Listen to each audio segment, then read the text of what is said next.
大家好，欢迎收听新一期的5分钟中文。5分钟中文是一档每周更新的中文学习播客，用地道的中文跟大家聊学习生活中的点滴。如果您喜欢这个节目，欢迎您订阅、分享、转发，让这个节目能帮到更多人。本期播客的录音稿可以在我的网站免费获取，具体链接在描述栏下方。今天我想和大家分享我在美国学校中对敬语使用文化的个人体验。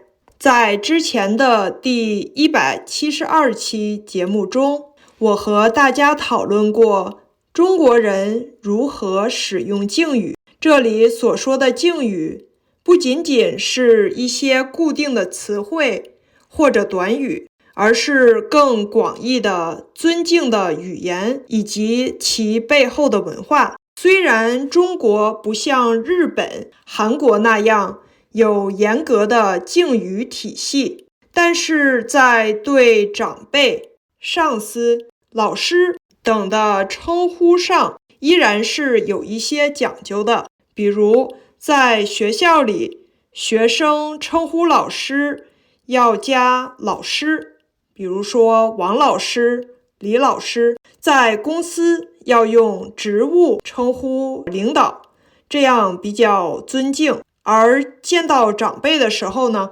会用叔叔、阿姨或者爷爷、奶奶这些称谓，而不会直呼其名。除此之外，在正式场合，比如商务交流、书面表达中，也有一些更正式、尊敬的表达方式。我是在中国长大的，是后来才移民到美国。当我刚开始在美国学校工作的时候，在敬语这个方面遇到了一些文化冲击，尤其是在称呼上。在中国的学校呢，如果你是新入职的老师，遇到资质更深的老师的话呢，您可能会称呼对方为王老师。如果对方是年长的女性，而且关系比较近，你可以称呼她为王姐。这里的姐不代表血缘关系，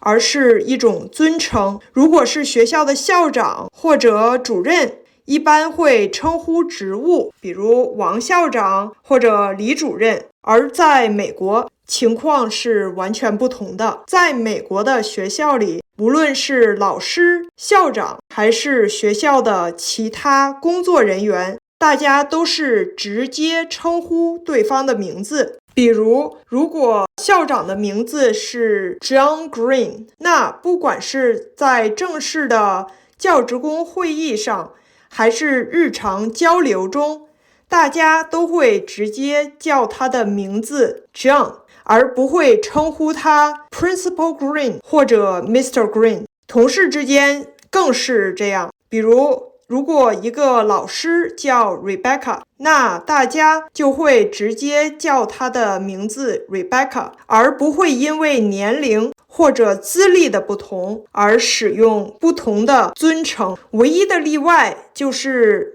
在学生面前，如果有学生在场，老师们会用敬语称呼同事，比如说 Mr. Johnson。因为学生他们是不可以直接叫老师的名字的，学生需要用姓氏加上 Mr. 或者 Miss。 我刚到美国时很不适应这种直呼领导和年长同事的名字，总觉得哪里不对劲。起初我还是习惯性的用 Mr. Johnson 这样的称呼，结果反而让同事感到不自在。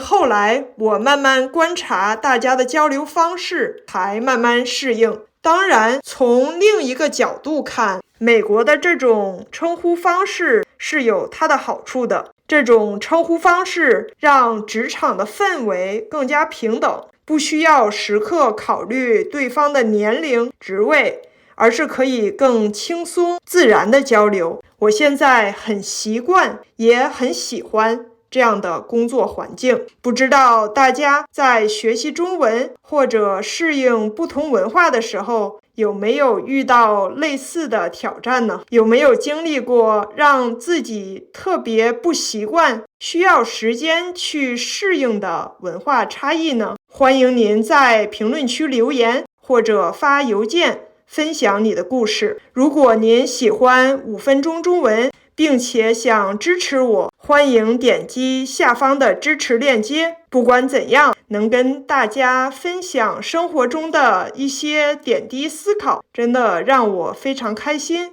非常幸福。感谢大家收听，我们下期再见。